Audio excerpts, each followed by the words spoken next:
Hey everyone, today we're taking a fun look back at the crazy, awkward, and unforgettable days of being a student.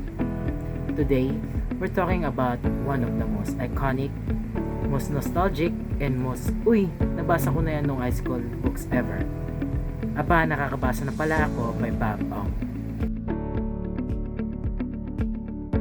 And yes, the title means, aba, nakakabasa na pala ako, which is also my reaction every time I pass my quizzes. It is a very rare moment. So, aba nakakabasa na pala ako is basically Bob Ong's school life journey from elementary hanggang early adulting era.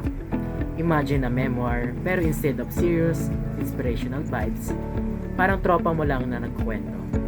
Bro, naalala mo yung teacher na, dude, grabe mat nun, no? Pare, crush ko siya. Pero hindi niya ako pinapansin. Ganong energy. Number 1, relatable. As in, kung estudyante ka sa Pilipinas, hindi ka makakatakas. May kalug na classmate? Check. May terror na teachers?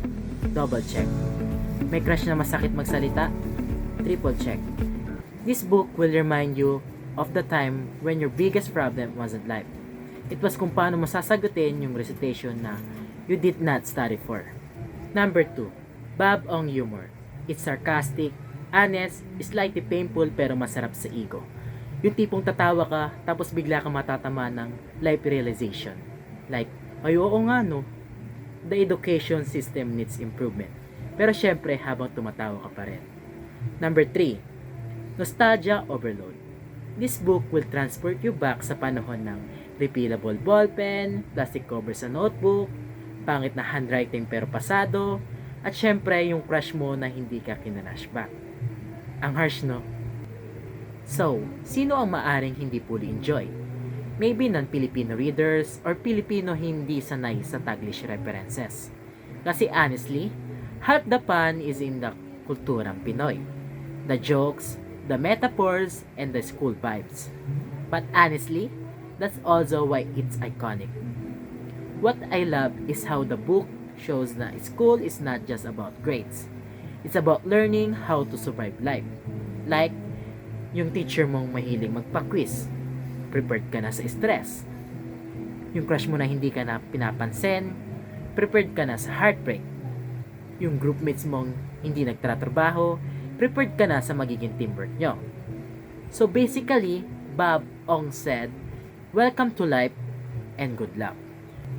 Is it worth your time? Yes. Will you enjoy every chapter? Yes. So, should you read aba nakakabasa na pala ako? Yes. If you want something light, funny, nostalgic, real, and very Pinoy, perfect ito. It's the kind of book na pwede mong basahin sa jeep, sa kwarto, or habang nagpapanggap ka na nag-aaral. And trust me, matatawa ka. Maaalala mo ang kabataan mo. At baka maiyak ka ng konti. Pero yung cute na iyak ka, hindi yung pang-breakdown. So, that's it for today's book review. Comment below anong pinaka-unforgettable school moment mo. Yung pwede sa PG-13 ha. Don't forget to like, share, and subscribe. And always remember, kung nahirapan ka sa school noon, ako hanggang ngayon. See you next time!